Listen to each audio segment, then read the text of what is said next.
Welcome to Hashtag Set Live. I like that little.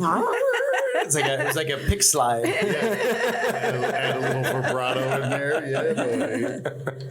Welcome to Hashtag Set Life, everyone. The show where we bring on people who work in the film industry and we talk about making movies. And today we have with us Melinda Bryce. Melinda is a writer in the industry and a little more. Melinda, tell us a little bit about The queen of set moms. Oh, God. And yeah. Thank you. Yeah, I mean, I think screenwriter is how I got into the industry. Actually got in broken because my daughter, Caden Bryce, is an actress, and she was a minor still when she was doing a lot of acting in the local scene. And so I was on sets with her, but I'm a writer by trade, by career, 20 years, mostly ghost writing, which brings you your money. I do some celebrity ghost writing, but mostly it's more boring than that. but I had some books under my belt and things like that, and worked for many years for a health guru. Are there any names you can write that I can drop? That you can drop? Yeah, as sure. Yeah, sure. Well, the most popular one, I guess, would be I Don't Care If You Like Me, I Like Me, Bernie Mac's Daily Motivational, which wasn't obviously with Bernie because he's deceased, but worked with his widow and his former manager. And through the estate.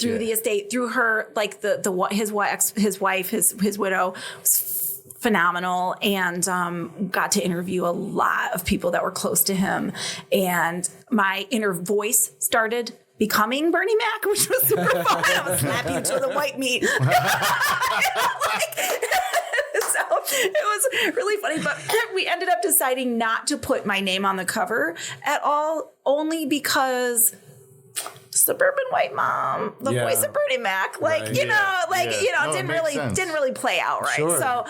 So the Bernie Mac book's phenomenal. You can get it pretty much anywhere. And I did some, I'm trying to figure out what I can say. I did some work on a book with ODB's mom and nice. stuff like that. So that was super, I don't want to pressure you. Yeah. No, I'm just trying to think like what I can say. And that's the hard part about being a ghost writer and why I've transitioned from that recently. Now, when I work with someone on a book, I typically say I need a secondary byline. So because a lot of times now you see like Will Smith's book, it'll say Will Smith and it has his writer, writing partner. So for me, the and is important because I can promote it then, exactly. And identify yourself. I mean, in order, you're only as good as your next job, right? Right. And you got to have a resume, and if you can't talk about your resume, well, how does that help you get? Absolutely. So that stuff, and then then I started writing screenplays and. Love it. I love. When did you write your first screenplay? I can tell you what my first screenplay was. Okay. I can't tell you the year. I can't remember. That's fine. But it was Angel Matheson.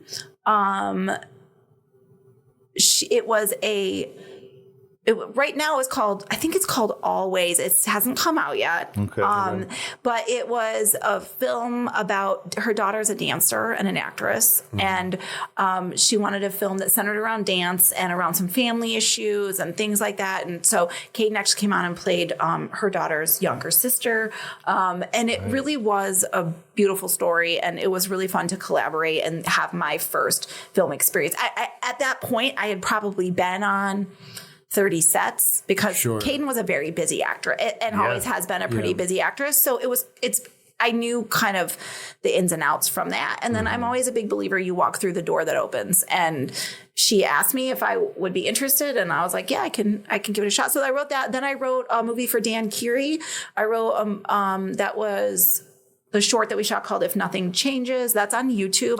Is that the one with Kaylee Brussel? Yeah. So guys, go watch it on YouTube. It's I didn't such realize a good it was on movie. YouTube. It's a great short. I took Brad with me to the premiere. Yeah. And Dan Keary, that's right. And Dan Keary is a devoted filmmaker. He puts his money where his mouth is. And it was supposed to be a short for a bigger film called Millionaires Club, which got put off. But so you can see that I wrote the original script for Crow, Justin Main's fan film. It got expanded from there, but I was just blessed to be a part of that because it turned out really amazing. That's also on YouTube as well. It's also on Do you know YouTube. the full title of that? Crow. It's just called Crow. Okay. And you can look it up. Just look up Crow. And then if you just type in fan film, you should be able to find it that way. So that was really great to be a part of. So those were some of my early ones. I wrote Camp Love for Melissa Sandlin. That was an early one. And then from there, it was just kind of word of mouth. And I just started getting contracts to write films for other people. Amazing. Yeah, amazing. But here's the big but of it all. Let's hear the nitty-gritty. Here's the big but of it all.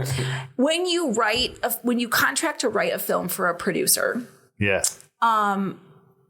hand it over and it's gone. Yes. You've given your baby away. That's correct. And sometimes it turns out really amazing, and sometimes it doesn't ever get made, and sometimes it doesn't turn out how you imagined it. Right. And you lose control. Sometimes it ends up being something called a crazy little thing called love. For anyone who's watched Californication, that's exactly what that's about. A man who writes a book, and it's deep, and he puts like all kinds of nuance to it, and then it just becomes a shitty, schlocky Hollywood rom-com, and he's eternally pissed about it. You know, because that's the reality of a writer. You know, there are the stages and the steps of producing a movie. You took my life's best work and turned it into a shitty rom-com. Punches him in the dick. It's a process of, the writer, comes up with an idea, puts their heart and soul into it, puts it on paper, puts it up for sale. Then a production company buys it. A producer has a look at it, and then they hire on the directors, the talent, and then from there, any number of things can happen. You can hire on another writer for rewrites. You can bring the writer on set. Number of things. You can bring the writer on set and tell them that we love what you're doing here, but you need to change the ending. You need to do this. Which is what happened in the case of Californication. He got brought on, and they were like, no. Punch-ups for this feel, and he's like, "That's not my book." He gets so fired. it can be. I imagine it can be pretty stressful for a writer. So I feel very blessed that I've been able to eke out a living doing what I love to do. Like no doubt about it, and I feel blessed for every producer that paid me to write their film. Like you get to a point in your career where you want to move to the next space. And for me, that was a collaboration between myself and Rock Solid Creative Studios on A Holiday I Do. So, and I'm also very, very proud of, If Nothing Changes, but for a feature film, A Holiday I Do was collaborative, between me and first ever drag queen in a Christmas movie. Yeah, there we go. It. I gotta love Monique. And that's how I actually met Monique Madison, who we ended up writing the Serial Showgirl series together. But that one, Holiday I Do, I was more involved in the production of that than anything else I had ever really done. I'd always come on to do something, whether it was make food or, do wardrobe or, some way to help. Right. But never really kind of had any sort of foothold or Holiday I Do was the first time when I came on, and when I was on set, if the Hollywood talent or any talent had some question about a line or wanted to change something, I was called into set to discuss it. And that kind of respect, really, really landed hard with me. And Paul Schneider will forever be somebody that I will make movies with. Truly being part of your words. Script interpretation is something that comes up a lot on set, and oftentimes, a lot of the filmmakers that I work with may have written it themselves. The director is the writer, and they may have an idea of what they meant, and you can ask them. But if the writer isn't there, on the movies that I've worked on when the writer isn't there, you do have these questions where it's like, well, what was meant to be here? And that goes back to what we were saying earlier about the writer writes the script and then it goes into the hand of the filmmakers. At that point, a director makes a decision. This is how I see it. And that's one of the first places that a script can start to change, because now you're passing hands of perspective. Yeah. And, absolutely. on the Hollywood sets, on multi-million-dollar budget sets, sometimes a writer is there. Sometimes it's a different writer. It is very often that the writer of the actual script is not present and new writers are brought on. Right. Yeah. It's more typical for the writer to be there for a series. You have the writer's room, you have a showrunner, the writer's usually there because you're shooting, rapidly and, things are changing. So the writer's usually there for that. I heard that's one of the toughest jobs in the industry. I have no desire. I'll tell you what, a brief look at it. I just recently watched a show on Netflix called Love, created by Judd Apatow. Yeah. It's got Gillian Jacobs and the lead is the creator. He's the one who writes. I don't know his name. I've not seen him anything else. Of This Is 40. No. So what it is, the male lead. It's basically a movie about a happenstance relationship where two people have drastic events happening in their life and they happen to bump into each other. Okay. But his position is he is a educator. He's an educator on set. So he's the guardian for... Oh, he's a set teacher. Yes. I gotcha. So he deals with the minors and, for anyone who doesn't know... they stay on their curriculum. Yeah, so for anyone who doesn't know, SAG has rules, and as it should be, because there was a period of time... Wizard of Oz, Shirley Temple, but children got abused and they were working 17-hour days and living off of cigarettes and cocaine. But I'm sure being on set was still better than being in a factory. When that changed, they were there too. There was rules in place to where I'm not going to go through it all, but various ages have different responsibilities. They can be on set for a certain number of hours. And then if they were on set for this number of hours, they have to be offset doing education. They have to have so many education hours or rest hours or meal time. So, but that's his role. So basically the reason I'm bringing it up is because a lot of his role takes place on a TV show, and you kind of get to see, again, Hollywoodized version, but it's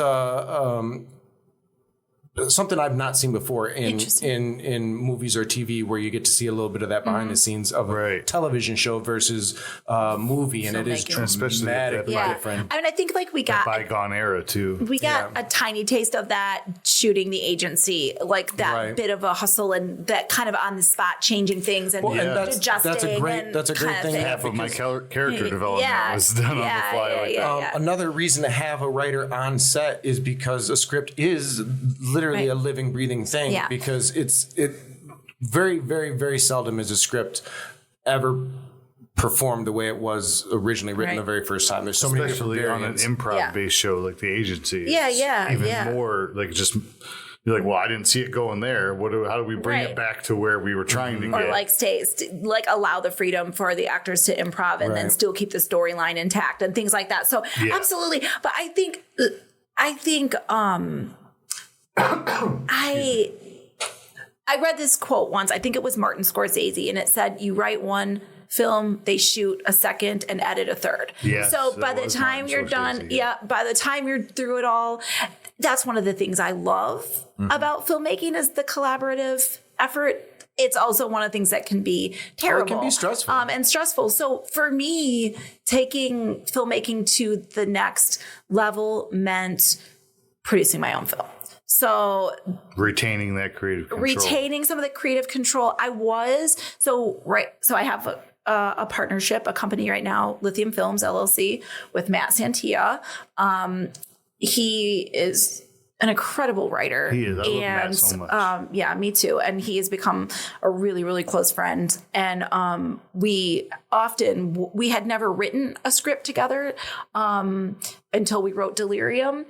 But we always would review each other's work, so we would be the idea bouncer, what needs fixed here and, this and that. And so it was seamless when we wrote together and we wrote Fast and Furious. And actually, we loved collaborating, me and Matt and Kendra Renee on The Agency. The process was really, really good. And there are certain people that will make your writing better. There are other people that if you work with, you're feeling like you're teaching them how to write, as you go. But, with Matt, we always felt like it was a meeting of the minds, and so we always made each other better. And so we said, you know what, we wrote this film. It was optioned for a year. With a company that didn't get the funding, and we got it back. And then eventually we were like, we love this script. We think we can make it more and better. And so we started Lithium Films, and now I'm a producer.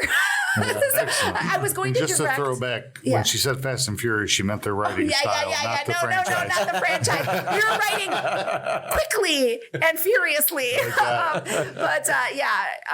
Right, exactly. So we, so I was originally going to co-direct with Matt. So when we started this whole thing, Paul Schneider came on immediately. Rock solid. Trying to get him on the show. He's nervous. He's busy. He's great on podcasts. He was on Making Movies is Hard, and he's great. He's nervous about coming on this one. He says I want to, but I'm not yet. He lives really far away too, so just give him that. But maybe he will. Maybe we can do a group one. If you're listening, Paul, I got a spare bed. Yeah. It's okay. But we're at a point where we were going to be able to do some. I might just come to you remote, but then we moved and we just haven't. All good. But no, he's great, and I highly recommend listening to his episode of Making Movies is Hard that he was on. It was excellent. It was about making a holiday I do, but great. Anyways, so we partnered up. We went through auditions, started crewing up and things like that, and when I got to a point where I was doing way more producing than I thought I would. Producing is such a people don't understand word in the film industry. Like you don't understand. But there's so much involved, which makes it hard. Everything. It makes it hard to isolate down when someone says, "What does a producer do?" It's a hard question to answer. But at the same time, you have to be ready for it. And there are producers that I work with and I find this in a lot of different roles, but they just want to be called a producer. And you have to really recognize that everything will fall apart at you if you don't manage as a producer. And it's a lot of responsibility. Right. Yeah, not everybody's built to manage. Right. And the buck stops with you, and you're like the person behind the people behind the camera. You don't always get the acknowledgement. You always get the flack when things fall apart, but you don't always get the acknowledgement. And so for me though, I have a background in business. I have a degree in English and a minor in business. I ran a business. My husband and I owned a coffee shop for a while. I ran the business end of that. I do have this part of my brain that is business oriented. So when I kind of kicked it into full gear as a producer, that part of my brain just lit up. It was like, okay, I'm making all these pieces fit. First, I got to go find the pieces under the couch and and then make them work. And you don't always have like a picture of the puzzle when you get going. You don't really know what pieces you need. Right. So it's been an adventure. I found people really helpful, especially when I go and say, I'm a first time producer. Like, what don't I know? Like we're talking about this or we're talking about that. And I dealing with that. I see you having the conversations on the online forums, and but you're asking the hard questions that I see other people like dancing around and avoiding. You're like a bull head on to them. You're like, what's this? Yeah. I love it. It's refreshing. Thank you. Because what I don't, we did go SAG with our film, which it adds a whole other layer. A lot of responsibility. Not only headache and paperwork, but responsibility and money. Yeah. Your money acts differently now because you have to take a chunk of it, stick it someplace, and that's required. Like that's what makes it difficult to go into a SAG production, because a lot of productions work off of money that's incoming. If I could liken it to real estate, it's like putting money in escrow. It's escrow. Yeah. Yes, 100%. So that's interesting that you said that about a lot of productions work on money that's incoming. I absolutely refused to do that. Yeah, well, that's how you screw people over. It is accidentally, and then you get because you're told you overextend, blah blah blah. Yeah. So for me, we had before I would even consider reaching out to any crew member or anything, I said we needed $50,000 in the bank. That $50,000 I thought was going to cover all of the actual filming of the movie. Once we got into SAG and we got into some things that we didn't realize we'd have to pay for on time. I mean, those little things like now we need, of course we need insurance, but we also need a rider that covers all of the equipment, that people are bringing on. Didn't know that. Okay. So now we need, so those little hundreds here and there add up. Yeah, they do. Or we fell in love with an actor from North Carolina. Best audition we've ever seen. come in from anything anywhere. But He now was you have to accommodate phenomenal. that talent. And it's not that much more, and it'll be worth it. But all those little things add up. Yeah. Right. So, but I know I have access to enough money. Right. If we were to go cameras up tomorrow, I know that my crew will get paid. I know that my actors will get paid. I know my locations will get paid.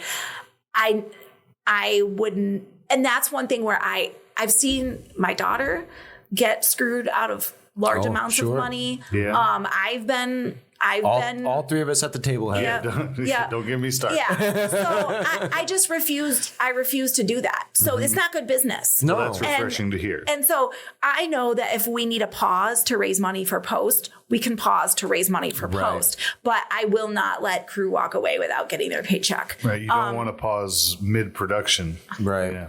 Or just let people go home and then it's 2 months, 3 months later and they don't have their paycheck because so contrary to popular belief, a lot of people are doing this for their full-time living. Yes. And there are also all I do. Yep. There are also a lot of people who are doing it on the side for fun, because they want to make a movie. And that's great. That is awesome. We need all of that. But when you're thinking about postponing paychecks for people, you got to think about people not being able to pay their rent. Yeah. You know, And I like to look Or the look at gas it to this show way. up. Yeah. Like if you're hiring somebody to, I don't know, fix your engine, redo your roof, do you want somebody who's like, oh yeah, I can do that in 3 Sundays? Or do you want somebody who goes, I'm available Monday. Right.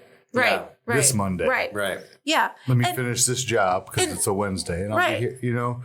But it's all like what you want out of it. And I'm a million% for collaborative projects. Like if we were talking about that earlier, if you've got a bunch of filmmakers, they're super excited to make something together. They all bring a relatively similar value to the table, and you're doing it, and you're paying the people that are coming on that need to get paid, actors or whatever. You know, like that's all great because it's simultaneously the best part and the most frustrating part of this industry. Is the collaboration. Yeah. And It can go well, but one bad apple, two bad apples, just like society. But, you know, I always say good contracts make good friendships and good relationships. And so I'm all about contracts up front, whether it's your best friend or because they could end up not being your best friend if you don't have a contract and you don't have clear expectations. And that to me is the key to everything. It's ruffled some feathers and some good friendships to this day. That's actually a good I'm still point. nurturing those friendships, but there's a reason we've distanced. I want to focus a bit on that just for a quick second on coming up out front and discussing. One of the hardest things for anybody who is a freelance, but especially, I don't want to say especially, but also in the film industry, we are freelancers, is the discussion of money. And you think back to when I was doing interviews for regular day jobs and you sit down and you have a great interview, there's always that moment of now discussing. And as the interviewee, you're afraid to ask, like, 'cause you know what you want to make, but you don't want to offer a number and then like, oh man, I could have got more because I was trying to be nice and this. And there's always a moment when I get called about a job to where I have to bring up, like, you know, you're calling me and you know you're going to have to pay me. At some point, we're going to have to discuss this. And it's difficult. So if you're listening and you've not had the experience or you're worried about, you know, that negotiation, we're all nervous. We're all going to be nervous about it. But you have to stand your own. You have to stand up at that moment and say, you know, this is what I want. And you may not get that, but don't be afraid to ask and then be ready to negotiate because that's why you're doing this. Yeah. You can love what you do all you want, but your bills don't get paid with love. Yeah, and I may have been in film for going on about 15 years as a freelancer, but I've been a freelancer my entire adult life in other fields, like since I was 19 years old. And yes, I've taken regular jobs here and there, but mainly I've been self-sufficient in finding my own income, regardless of the trade. And the one thing I can say is double down with what Brad said, you come up front. So I'll say, this is what I look for. This is what I'm trying to get.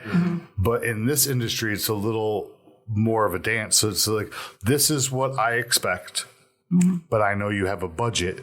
What is your budget for my department? Yeah. And that usually lends them to, because as a producer, you know what you have to spend. Yeah. And if I come at you high, but I say I'm willing to negotiate, you would be surprised how many times they don't even come back with a negotiation. No. Even when I say, I have been doing this for a long time and I'm willing to work with your budget. Right. So, and that is true. And I've seen that happen now sitting in the producer's chair. I was going to say, what I like to say to people is, what is your typical rate? Mm-hmm. And now I have learned to ask, what does that include? There it is, yeah. And so... See, I lay that on the table. I say, I have my own equipment. This is the list. If you need more, that will be determined on what is needed. Like I come out full disclosure. Or like, even if it's a matter it's a lengthy read. Even if it's a matter of overtime, do you require overtime after 12 hours or 10 hours and what is your overtime rate? And it's interesting. The first time I had a crew member kind of negotiate, it kind of hit me funny at first, but then I was like, oh no, they're just asking. Yeah, they're just Don't asking. take it personal. Yeah. And like if you require overtime after 12 hours, because we sure as hell don't want to go over 12 hours, you know? So that's the thing with overtime. And a lot of producers are always like, oh, you guys are trying to rip me out of my money and blah, blah. No, I'm trying to go home, bro. Yeah. Ultimately, what I want is to fucking go home. I want my 12 hours I worked my 24-hour day. If you want me longer, you should compensate me. And I'm sorry if it hurts, but do your best then to send me home at 12. I'm really not looking for that extra money. I would really rather not charge you. I'm just fucking tired. Right. In fact, let's put overtime on everybody, and then our everybody's going to be like, we got to get out of here, guys. Exactly. We got to get out of here. Exactly. But, that's it. That's the motivation when people are like, oh, you want overtime? If we go over 30 minutes, we don't work tomorrow. Yeah, because right. Exactly. Well, and so it's just such a balancing act. So our mission with this film and with our production company, but primarily focusing on our film Delirium, is we want to make an entertaining, good quality film, pay our cast and crew respectfully, and get a return on investment. Right. And I'm telling you, that is a very difficult line to walk. Sure. Because Brad and I know we've been walking it for 2 years with Nightmare. Yeah. And that's the thing, though, is like, yes, spending more in every single department will make it a better movie. But will it raise your return on investment? Will it raise the return on investment? Right. And that's, I think, the piece that a lot of artists don't understand is that business end of it is like, listen, every dollar that I go over this budget that I set is money that I'm not getting back, guys. Because you and literally, you know, what your film is going to make is an estimate. It's a guesstimate. It's an estimate, but at the same time, you look for, you know, like when distributors are being presented, like, hey, we got this film, or can you distribute it? They have a process where they look at scripts and say, we have scripts similar to this who have returned about this much money. So if, for example, they say, okay, looking at this, when you make this, if you make it of quality, we see returns of about 150 to 200,000. Right. Well, if you hear that, then you don't go spend 300,000 on it, because regardless of how good it is, it's not going to make it back. Correct. And that's where, but try to get those cost comparisons out of a distributor, and you will go insane. No. Like, it's very, very hard to get your estimates because they know from a distributor. Numbers, but they can't tell you because then they lose their negotiation standpoints. And you have to have, I mean, walk into the kill box. The only real way you can get those estimates is if you hire a sales agent. Yes. And then you can get those estimates. So that's what that email was. Yeah. So I'm learning all this stuff. I'm a big fan of education. So I take workshops. Like I did a distribution workshop. Say that again for our listeners. I'm a big fan of education. So I take workshops, guys. Yes. Like go on. I mean, even just those $30 3-hour workshop. Further your and I'll tell you what, my daughter was 13 when she started acting for film. The first thing I told her, I printed out, because I didn't know either, I printed out a list of cast of crew, what their title was, what they do, who they, and basically. So when you hear the title, you knew. You know, shoot, if I have a problem with my schedule, I'm going to the first AD or second AD. You know, usually they don't have a second. Unfortunately. Well, you went out of your way to be familiar with set etiquette. And I think that if every single person knew that, things would run, because you have a respect for your coworkers then at that point. So literally, was on a set once with her. I'm going to try and like spare details so nobody gets called out.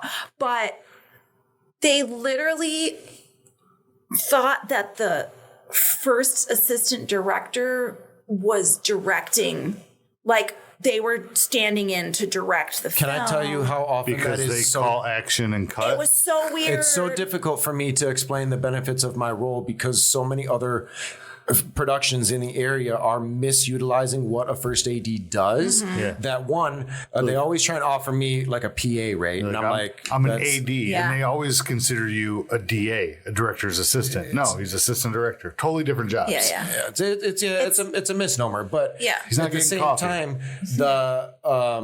the idea of self-educating yourself to understand what the roles are, I think is so important and so seldom not done. I like you run into so many producers, directors, writers, people who are making the decisions to have people on set and they don't know what I had my second set that I was ever on. So early in my career, I was a grip, and the star, but she was also a producer, executive producer, comes to me and she says, "You are doing a good job. I don't know what you do, but you're doing good at it." Oh my God. Thanks for paying attention. Wow. What? And you're I was a grip. scene? I was a grip. Yeah. How do you not know what I'm doing? That was a You don't see me in and out of the trailer. I'm setting up lights. I'm all over doing things, and you say you're running doing electrical cables. How can I even take? I don't know what you're how do doing, I but take you're that- hustling. How do I take that as a compliment? If you don't know what the fuck I'm doing, how do you know I'm doing good at it? Because you're or busy. Here's the biggest thing. I hate that. Busy work is not real work. No. I don't need to be busy to do a good job. No. But here's one of the biggest. Especially if you don't know what I'm doing. Here's one of the biggest times that misunderstanding crushed a movie. I was early on getting involved in film myself, and I was doing wardrobe on a big feature film. I'm not going to call it out. I wish I could, but a lot of people were abused on this project. You're allowed to, but we also like to not name drop. And the director / producer. Now this was, we had SAG talent. There were people out from California and it was a huge production and just I was doing wardrobe and just the main character had like 27 wardrobe changes. It was like a huge production. Oh my God. A huge cast, and the director thought that she was in charge of the set, and the first AD was from Chicago. She was very, very good. The second AD was also very, very good, had much more experience in film than the director, producer. And it got to a point where the second AD said, "I need to walk off right now or I'm going to quit." Because the director was pushing the cast and crew. We were going on like 16 hours. Oh, stop it. Shut up. No, we're talking about a SAG production too. So the second diminishing returns. Right. Yeah. And the second AD is going, it's $1,000 now. It's $1,000 now. And she got emotional and she was like, and I was in the room with her and she was real emotional and she was like, "It's my job to take care of these people. And she's not letting me do my job." Correct. Right. And she was so distraught that rightfully so. She walked out just to get a breath, to go home, to like just whatever. And the next day she was fired. I want to speak on that real quick because I've had a couple of instances. You're the other side of that coin. Let's hear it. I've had a couple of instances recently where I have relinquished myself of my responsibilities, and I made that decision because of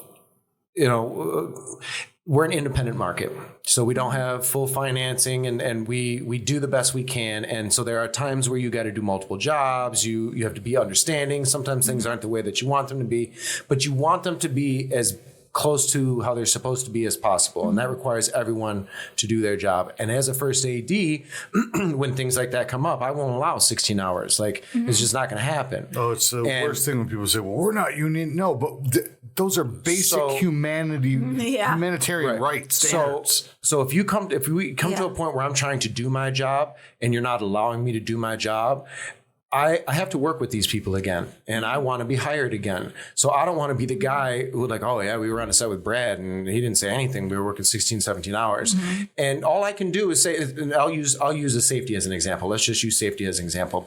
If a shot is coming up and it hasn't been described to me, and all of a sudden I learn that my star wants to climb the roof of a building, and we don't have a stunt coordinator. I don't have EMS. I don't have harnesses, and I've just found out about this. It is my responsibility as a first AD to say, I do not approve of this. You can go ahead with it, right? This is not a quote. You're going to go do it, but I wash my hands of the situation. I am not condoning this. I have to leave the set.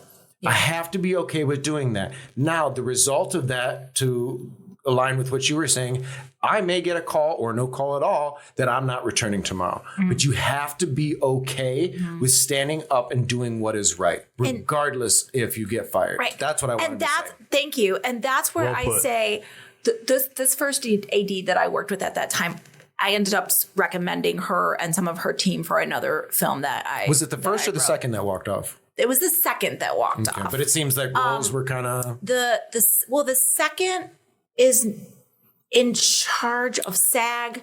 I'm still confused a little bit. Yeah, so about your second. Yep. So your first AD is responsible on set. The schedule is theirs. They manage the schedule, but then they also run on set. While the first AD is operating on set, your second AD is in the back. They move the talent through the different positions: hair, makeup, wardrobe. They let them know what's coming up. They manage breakfast and meals and make sure that they're getting transported to and from. But then they also fill out. They complete all of the SAG paperwork, so they're the ones marking. So essentially, they're the backbone of back a stage, while the first AD is the backbone of set the stage. Okay. So when it comes to like this act, when someone shows up, I mark it. They're in time. They arrived at 9:05. Yeah. I now have 6 hours until they have to eat. Right. If at it's the 6 hour mark they're not eating, I have to make note of that. I have to mark when lunch was called, when it's over. Right. There's a requirement for them to eat when they arrive on set. If they don't eat when they arrive on set, if you don't feed them, they get compensated. Right? There's a compensation like, oh, we're not providing breakfast. You're going to do it yourself. Off the top of my head, I'm forgetting what that's called. But these are all the different logistical responsibilities. And as the clock ticks, you're freaking out because you're going to have. They're called allowances. There's an it's NBD or NDB. It's a non-deductible breakfast. So there's actual codes for it. Yes. SAG. Gotcha. Yep. Arrival time home, like they get door to door. So like if you're coming up and you're like, oh bro, like their hotel is 30 minutes away. They've got to get out of hair, makeup, wardrobe. Like you're realizing that you're trying to take care of them and their kindness, but at the same time you're trying to take care of the pocketbook. Right. Because the longer that anytime these things start going over, because they have to sign what's called the Exhibit G form. Yep. And anyone else that's on that will have to sign a Taft-Hartley, which is I'm not SAG, but I'm working on a SAG. So they have paperwork there's so much coordination that goes into it. So much. And I will tell you, the SAG stuff has been a little interesting because I've been on SAG sets. Caden's been on SAG sets. And around here, typically you don't see anyone getting Taft-Hartley. That's not... And it's inappropriate. So that was something that I didn't know going in. So that's something because that's how you get your hours to be able to become SAG. So that's something that messed with our budget. Now, we weren't paying our non-union actors that much less than our union actors. So like it didn't affect it too super much. Right, but just to be aware of how many people are unaware. Well, the biggest one is, we did have one actor who happens to be my daughter, who happens to have a lead role in Delirium, who is SAG eligible. Michigan became a no longer right to work state last year. So now she's a must sign. So that makes a whole other thing, you know? Yeah. So how dare they do that and decline the MIFIA bill? Yeah. How do you change the rules while scoffing at us for having the paperwork you didn't sign? Yeah, it's crazy. Sorry, this is a whole other thing. That adds, you know, a whole other layer of, you know, because like for her, she not only becomes a must sign, has to pay like $3,000 in union dues. Yep. And not only that, but that changes the type of work that she can accept going forward. Type of work, she's kind of ready for that level, but that's a different. We're all ready for it, but it's like, you know, do I go DGA? Okay, but if I pay $10,000 a year, am I going to earn enough from the job that's because there's around here being an independent market, there's so many things that are non-union that it makes it difficult to say I can only exclusively work. Right. So there is the option to go FICOR, but I haven't dug deep enough into it. I am seeing more and more actors that are FICOR versus SAG. I've heard of it. I haven't. It means you can work SAG. Off mic, I'll recommend somebody that I know is FICOR that might be able to help you out. Thank you. What I understand is that you pay a dues to the union, but you can work SAG and non-union projects, but you don't get the bargaining rights your that benefits you do change. with the it's SAG. like Aflac. Yeah, I don't know. Yeah, it's sort of like not really insurance. No, the kind of insurance? but it's insurance for when you shouldn't be insured. Right. So it's kind of interesting. We do have an actor on our set that's FICOR. Great actor. Really excited to work with him again. Second time he was on If Nothing Changes. He played the drug dealer and Omar Aragones, amazing actor. So anyway, so it's just adding this whole other layer, and I see why films don't go union or use union actors, because it's not only this whole other layer, it's hard to figure out. So like little issues like, okay, SAG is saying I have to put this much money to them, but also my payroll company is saying I have to give it to them. So who do I give it to? You know what I mean? It's just stuff like that. That was the extra money I was talking about. Yeah. And it floats because it doesn't go directly to the actor until the exhibit Gs go in, and then the payroll company pays directly through there, but the money has to be there, and it's just, I think, and you have to have more in some cases in the event of this or in the event of that. Right. And then you'll also have, I don't know where our local SAG is out of, where our region is out of. I was told it was Chicago. Okay. So that, and that makes sense. So like when I was in Kentucky, it was in like Oklahoma or something like that. And then Nashville was where the people that I had to communicate were from. So it was like the Oklahoma region. Nashville was the closest office. So they were 3 hours away. But there's always I get emails like, oh, hey, and this is how it should be. You should be notified. But there is a possibility that this week at some undisclosed time, a representative from the SAG may or may not attend set. Right.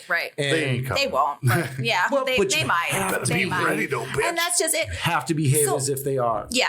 And honestly, that never worries me because I always perform as if that's the case. And that's just the thing. So I have people saying, well, you can get around this, you can get around. I don't want to fucking get around anything. No. I want to do it right. Yeah. And so I want to do everything above board. I know it's going to add more money, but there are some little questions. Like one of the things and maybe you can answer this, it could be really informative for me. Maybe you can answer this.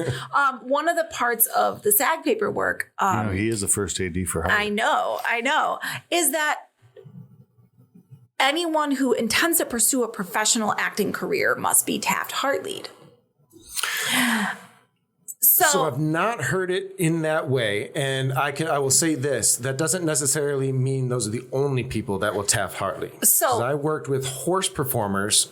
Right, there are stunt people. Stunt people need to be Taft-Hartley'd, and they have no intention of becoming actors, but they are professional jumpers. So we had them come in as doubles, necessary and then for the animals. Yeah. On the Taft-Hartley, there's a because what the Taft-Hartley says is it's basically saying there was nobody else who is SAG eligible that is able to perform the duties that you are specifically brought on here for. So how do you prove that? You know? I mean, I think that's Well, you one of can those. get around it. Yeah. That's one of those gray areas where it's like, if, for example, IATSE, there had to be nobody else eligible, blah, blah, blah, in order to bring you out to Grand Rapids. Because that's where most of the IATSE work is in Michigan, is out west. Yeah. So we don't get called because we're not from out there. But Sure. if that were to happen, so there was a block party shot a few years ago, and Phil Baumhart and I were both eligible because they couldn't hire anybody else. They'd exhausted. Nobody else was available. They had to do so local the gaffer was able to make recommendations. I didn't get on. Phil got on, and now that's the only way he can get hours to become an IATSE. But so IATSE doesn't have Taft-Hartley, so that doesn't apply. But it's an example of you have to have exhausted. Unless you have an actor because one of our actors was a horse rider, but he had to be doubled because he's a fucking actor. Yeah. So I think our issue is like, for example, in our movie, we have a diner scene. Okay. We just want our friends and family in there, and they all have like a little line, just one line, Right. And so those are the people that they're only on set for a few hours. Most of them are just friends and family. They like literally, I mean, I'm gonna like, no business acumen towards entertainment. No, they're not going to be actors. So first off, do they all have lines? Any background that has a line is a featured extra. Right. So some of our background, but I'm talking about like there's like 4 that have a line. Okay. So those would be features. Those would likely have to Taft. The others, your background should not have to. But it's weird because it says professional actors. I looked it up. And it was like professional actor means anybody intending to pursue an acting career. So I'm waiting to talk to my SAG rep. One of the weird things were just because you got paid to act doesn't make you professional. Right. And then you can overdo paperwork too. So you can might send something to SAG and they'll be like, the fuck you send this for? I don't need it, but you did it and it's already done. So a lot of our producers, people who actually put in money, there was a lot of producers on this film, had come in and they had small roles, named roles. So the featured extra or a cast member, whether it's one day, there was, one guy had one day, one scene. I had to Taft him, right? And he got out because he came in he paid for his own flight. He came in before I had a chance to know he was gone. He's gone. I had to call him like, bro. Yeah. I got paperwork. You didn't sign nothing. It's like, he was like, okay, can you send it to me? Because that's just dotting the I's. Thank God for e-signatures. So that's where I think, it's added this layer of stress. He has no intention of being an actor, but he's in a movie with C-list actors. So you have to have the paperwork. This is actually super cool. I talked to a local film producer. One of them was P. Okay. I talked to a local film producer who had the conversation with their SAG rep. They filled out the pre-paperwork and realized that it's only actors with a line. They actually made their lead actor silent as a result of that, and it made their character better.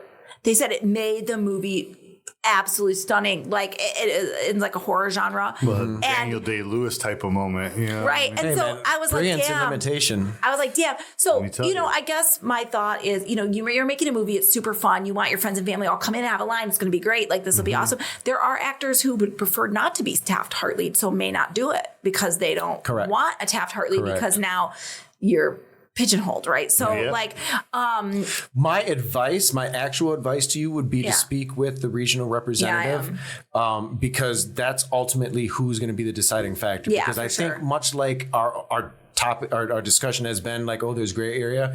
It's much like a police pulling you over, right? Like there are laws written, but there's also interpretation. So it comes down to the specific of who you're dealing with. And I have talked myself out of some and how tickets. And how they want to hold you accountable as far as that goes. So my professional answer to you would be to speak with your assigned rep and ask them. Yeah, thanks. Yeah, that's what I'm waiting on. I'm waiting for that conversation, but I'm feeling like we're getting really close now. So like it's And I don't know whether or not a Taft-Hartley dictates what that actor needs to be paid as well. Because I know, like, once you're on SAG, there are certain minimums that you have to meet. Taft-Hartley requires the minimum SAG rate. Okay. So we go from friends and family volunteering to come in to making those 4 lines equal $1,000. Right. So, it is tough. And so, so I always say, this is something that probably not a lot of writers would say, but I will. The easiest way to fix a problem is on paper. Yes. So 100% agree with that. The easiest way to fix it is to rewrite. So maybe nobody's talking in that diner. It's blah, blah, blah, it's background Just noise. all, It's yeah, you know, chitter, it's chatter. people coming at the lead. You know, it's the POV, and there's no dishes. lines. So you waiter know? dropping a tray. Just Yeah. put that anywhere, Phil. Yeah, and so that's where it stinks because you want to give all your friends and family an opportunity to come out and shine and do their thing. But that at the same time, it's a business. Yeah. And that's where like you're riding that line. It's art and it's business. Because if you don't make it business, you're not going to be able to do it for very much longer. Correct. The biggest factor is the law of diminishing returns when it comes to business and like the merger of the creative. Yeah. And it's one of my favorite things about talking with you just as a friend. Yeah. Like it's really shown through in this conversation as well, is just how much like the creative and the business is like equal for you. Like I have that kind of too. And I feel being in an industry full of creatives, I get misunderstood because of my business approach. Oh, way too often. I'm like, this isn't about the art. This is about logistics. Yeah. And sometimes Because it's about the art, not logistics. Yeah. But you have to draw that line, and some people just Because you're an artist misunderstand and a it. business right. owner. Yeah, you have because to they'll be like, oh, what a dick. You know, like they require payment for that, or they won't do that. It's not that dangerous. Well, like I had a director say like, no overtime will be paid unless it is signed prior to the overtime. Like, so I pulled the plug as a gaffer. I turned off my generators and I said, we're all leaving. Yeah. If you don't sign it, because you in the contract, it says if you don't sign it before we start it, you're not going to pay it. So before we start it, sign it. Yeah. That's your rule, not mine. Yeah. Which brings me to one of Brad and I's favorite quotes, because you said you love people who know the rules. Yeah. And as an artist and a businessman, I love that you have to know the rules well enough to be able to break them. Sure. Pablo Picasso. No, I'm I love paraphrasing. that. I love that. No, absolutely. And I think there are strategic ways. There are certain rules that, are bendable.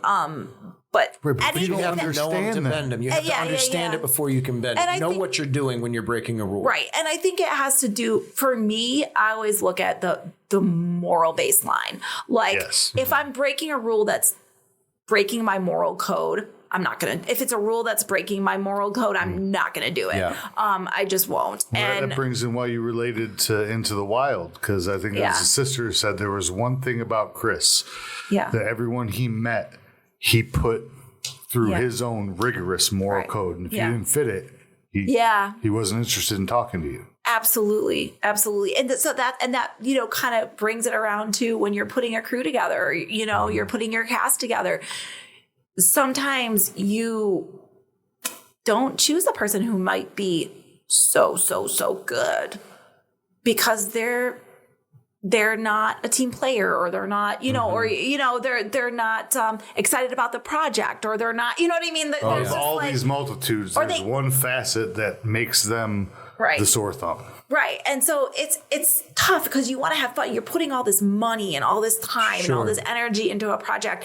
You want it to be the time of your life too. And there was a point where, it goes back and forth for me, but there was a point where I was like, I am not having fun anymore. Right. This is not fun.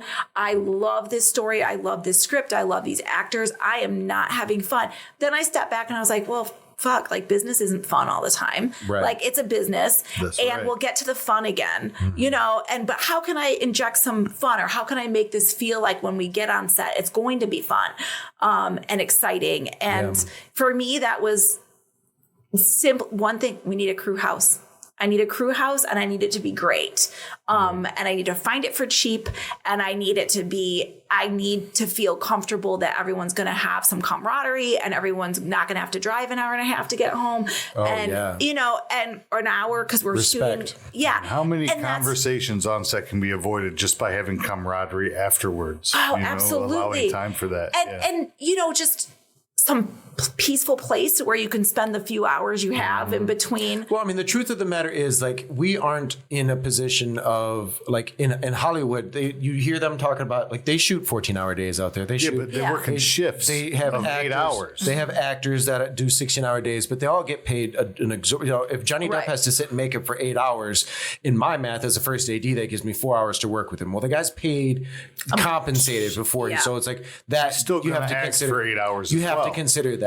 But right. at the same time, so that let's be on the understanding that is, I'm understanding of that.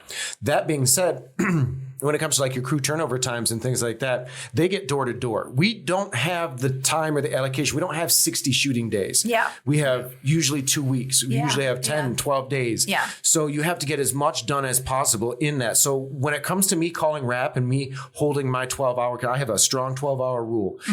It has to unfortunately start when I call wrap. I know that teams have loadout. I know that, camera team has to pack up. I know that DIT is downloading. I know that people might have a 30 to 40 minute drive home. And realistically, that gives you a 10-hour, 9-hour turnaround time. Sure. But that's why I forced 12 and not 10. Union is actually a 10-hour turnaround, but we just don't have that amount of time. And I have to give the production as much as I can while also giving crew and cast as much as I can. And the dividing line is there that I just have to hold strong on know this. the rules well enough to be able to bend them and shape them to fit your needs. And I think those are the pieces that when someone who's walking onto set, whether they're a new crew member or an actor or whatever, and they get mad about something, they don't realize all the different pieces that are trying to come together for this. It's not personal. It is, and I'm a people person. I want to make sure everybody's feeling good, about the project. They're feeling like respected and they're feeling, everything's taken care of. And if something happens on set for me and I'm going to make the call based on what's good for the people, on the set. But it's sometimes a really hard call because if you're like, man, if we just go one more hour, we don't have to reset all this or call in everybody tomorrow or, whatever. But I think that's where if you have done everything you can to be respectful towards everybody else, that's an ask. Yeah. There are times where it's like, absolutely. I don't want to fucking come back and do this. Let's do this, knock it out. There's a name for it. Let's call for grace. Yeah. And I was going to use that as an example because lunch is an easy example. I have oftentimes, and I'm struggling. We're going to get out of this. We're going to do lunch. And we're running a little bit over. And lunch, get out of it. And lunch still isn't arrived. And I'm like, okay. Well, if they can't eat anyway. Exactly. So I'm like, okay, I understand that. And I'll ask for grace. And people are like, well, lunch isn't even here yet. Is it really grace? And I'm like, okay. It is. But hear me out. We can sit around and wait. If you broke, 90% of them would leave. We can sit around for the half hour, then lunch shows up and I'm going to give you your lunchtime. But then we still have to complete our day. Like, do you want to just go home earlier? Let's just keep shooting. Yeah. Lunch will arrive. I'll call it when these are the compromises that can get made. I think that's where when you're going into a project and you show your cast and crew that you care up front, correct, then they're gonna give you that grace. Correct. And that's where all of our contracts, every contract, aside from the out-of-state actors, all of our crew contracts stipulate local hire. You're a local hire. Correct. I didn't have to do a crew house. Right. No. But I want my team to feel like they're being taken care of. That I care that they're not driving home at 5 a.m. for an hour. I mean, and that is, it is, I mean, after a certain... something to be said about that. After a certain number of miles in time, it really is on the responsibility, even local or not, for the safety of... What is the mileage to set that you would typically... I think 50 miles. Yeah. 50 miles. So do you think it would be... So that should be a question that's asked of the potential crew member prior to... How far where do you live? location? How far are you from location? Correct. If they're under 50, you should not have to supply a bed. Right. Yeah. And shouldn't... But morally, should I? That's, well, that's the thing. That's up to you. That's what I'm saying. I love talking. Like, for example, a job to Flint for me would be an hour. If I'm working a week out there, it's an hour there, hour and a half sometimes, depending on location. It would be nice if you offered it to me. Yeah, at the end of the week, it wears on you. Because after a certain amount of time, it's egregious. Is it under 50? Yes. But there you're right at that bylaw of Is it beneficial? I think it is. Yeah. And if you're shooting for a weekend, whatever, like, so actually we couldn't Will it hold your production up if a trailer full of all the equipment that you're shooting your film with crashes and everything is now just like, who is that? I mean, we know, we know ethically that you care about them. Yeah. But now looking at it as a business, how fucked am I? Yeah, absolutely. Well, look at the weekend we did in Flint recently. You know, could we have gone home from Flint every night? Yes. But then we would spend each of us separately an hour on the road, whereas we all spent 5 minutes going to the same hotel, and then we spent an hour in the parking lot with the camaraderie, which made the next morning stronger. Yeah. So I think, we do have, like, for this film, we have one night where we couldn't get the crew house. We couldn't get the crew house. Where we're shooting is a really tiny town. You know, it was hard to find anything affordable that could sleep that many people anyway, relatively comfortably. Right. And so, but it was a standalone day with 2 days before the next shoot day. Oh, that's perfect. So I'm like, you know what? It's one day, you know, first day, standalone, 2 days off after it's a holiday weekend. Yeah. You don't need a house. Like, no, you don't. You know, so I Definitely like, not. but I hope that, like, when I kind of sent that out there that we have this crew house who's going to need to utilize it, I was like, listen, I know you're all local hires. As a courtesy, you know, I wanted to provide this for you, and so I think people were excited about it. I would be, you know, I and love so those jobs. just those little things where, and you know, I want everyone to be fed well, and I want everyone to be, because honestly, it is about the moral code, but it's also about the bottom line. It is, you know, because if your crew is a rested, hungry, well-fed crew going to perform better than one that's malnourished and tired? And, this is why I introduced you at the top of the show is Queen of Set Moms. She's taking care of every booty. I know, and that's honestly why another reason I chose not to co-direct this film, because I knew in the back of my mind. I will tell you that having a dedicated producer on set, someone who's focused on producing, even though, like, I don't want to get your expectations side, there's less for you to do as long as there's not things that you're handling, phone calls and incoming, outgoing and all that. That all still needs to be done. But there should be less on your plate, and more of it should be into production at that point. That when, like, the first AD comes to a point where, like, they need someone to go to and be like, hey, I have told them that we're running out of time and they need to move on. It's nice to have another voice to bounce off and be like, you know what? Hey, Matt, Brad just told me that. But you can also say, but I understand where they're going, and you know, go ahead and let them. But now you're aware. Having somebody who is already locked in the way that you're locked in to be able to make those decisions, or to walk on set and be like, notice on the call sheet, we should be in the other room. What's going on? Yeah. And I think for me, it's nice to have that. It's beneficial. Yeah. And I'll be busy on set because we actually don't have we have a small crew. Sure. So we don't have wardrobe. I'm that. We don't have, extra hands. We don't have extra hands. We don't really have somebody dedicated to catering. We have people coming in each night to help out with that, you know, and that for me is a struggle because I'm the one who likes to feed people and I want to be the, you know, you're an amazing cook too. So like, I want to do that, but at the same Chef time, Melinda. Thanks. But at the same time, you know, I know I'm struggling to like let go of some of that responsibility, but we have great people we have volunteers coming on to help basically, you know, get that food ready. And, you know, you're moving to the proper position where you're now, instead of being responsible for, in charge of the person responsible for it. So they have to meet your standards. Yeah. I'm all for this. Yeah. But I got knew some that great standards. I knew that I couldn't co-direct for two reasons. I wanted to when we started this project because I thought that was the way that I would get creative control over what happens in the film. I trust Matt impeccably. That was one of the reasons I was able to let go.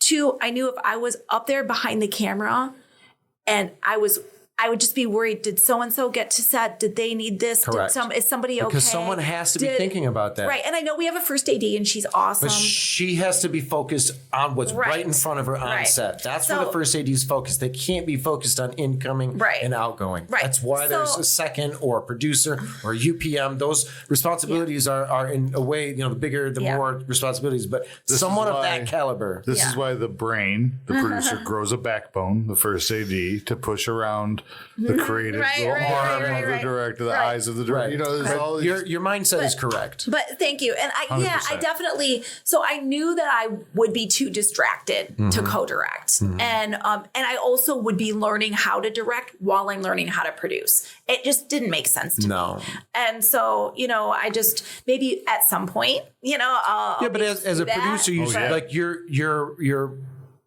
because you're not just a producer, you're an executive producer. So your feedback is still important and you still have a voice, but there's no need for you to sit at the chair the entire time. Right. You've put someone in place that you trust, and if they have a concern, they will confer with you. Yeah. And be like, hey, what do you think about this? And that's the end of the day. At lunchtime, the start of the day, there are times for it. And, you know, I think you'll see that you'll have more control over it than you think you give it up. I think so too. And, you know, it's been because there's a trust. You have to be able to trust. Like you put someone in place that you already trust. So you did that job, right? And you have to allow them to use their paintbrush the way that they intend to. But as far as like a little bit of direction, I don't think... I'm excited to see you come into your own as a producer, because I have no doubt that you will. You're always, anything you put your mind to, you have this dedication to, and thank you. It's I inspiring. Really appreciate that. It really is. I really. So I wish you a lot of luck with that. You guys have gone up. I can't wait to have you back for the marketing of Delirium. That's a whole other thing. To hear the other side of this coin. That's right. And we're looking forward to collaborating. I think. I don't know how well you're doing on time, but I did want to say I think collaboration in this space is not only important, it's necessary. And I always get this image of my mind, like one helium balloon can rise kind of far, but if you put a whole bunch of helium balloons together, they can rise really far and carry a lot of weight. So like I saw Up. Yeah, I was just going to say. Exactly. Take you straight to the falls of your dreams. But like, and we punched that in on this show a lot. The stress of this is a collaborative art. Yeah. There's no one man or woman that can manage. It's just, I'm not saying that it hasn't been done. I'm not saying that there hasn't been a project done with very few people, but what I'm saying is everybody involved is as important as the other. Yeah, but I mean, definitely that, but also in terms of like, there's another producer and team making another film right in the area right after mine. And we have reached out, we've crossed, you know, like, what are you looking for? Like, hey, we were searching for a very similar kind of house. These are the ones we didn't use. They ended up using one. You know what I mean? Like sharing resources, Look at you. Sharing ideas, you know, like above and beyond every day, this lady. But that's just the thing, is I care about those people and I've worked with them and they're good filmmakers. They do the same for me. If I have a question, hey, I know you just went through that SAG stuff. Next project, they're calling you and you built a new relationship. Or strengthen an existing one. And if they don't, they don't. But like if we're all rising up in the Michigan film industry, the more we all rise up, the more seriously we'll be taken. Yeah. And their film being successful has no impact on whether mine's successful or not. We're not crabs in a barrel. No. You know? And can I tell you that I field 2 to 3 calls a day on projects, and I'm always blown away at like, the farther I get in my career, like people think, oh, you've done so much. And I'm like, I came from wherever you're at. If you think I'm above you, I'm not. Like we're artists, we're creators. Like I love giving back to the community, sharing my knowledge. That's part of what this podcast is about. There's no project beneath me if I believe in the project and the people. Right. And that too, it's just like, but why double the work? Like casting is a horrendous process. It's a job. It is huge. It's a job. That's why on a big enough project, that's one person or a team of people. So if I'm chatting with another filmmaker and they're like, God, we just can't find this one role. We want like a, Latina 40-year-old woman. I just passed on this lady. We just had a great audition from this lady. Want me to pass it over to you? Yep. You know what I mean? And you know what? It's just like, to me, I don't need credit for that. I don't need a kickback for that. I don't need to be given a role for that. That's just like one artist helping another. And we need to be doing that, you know?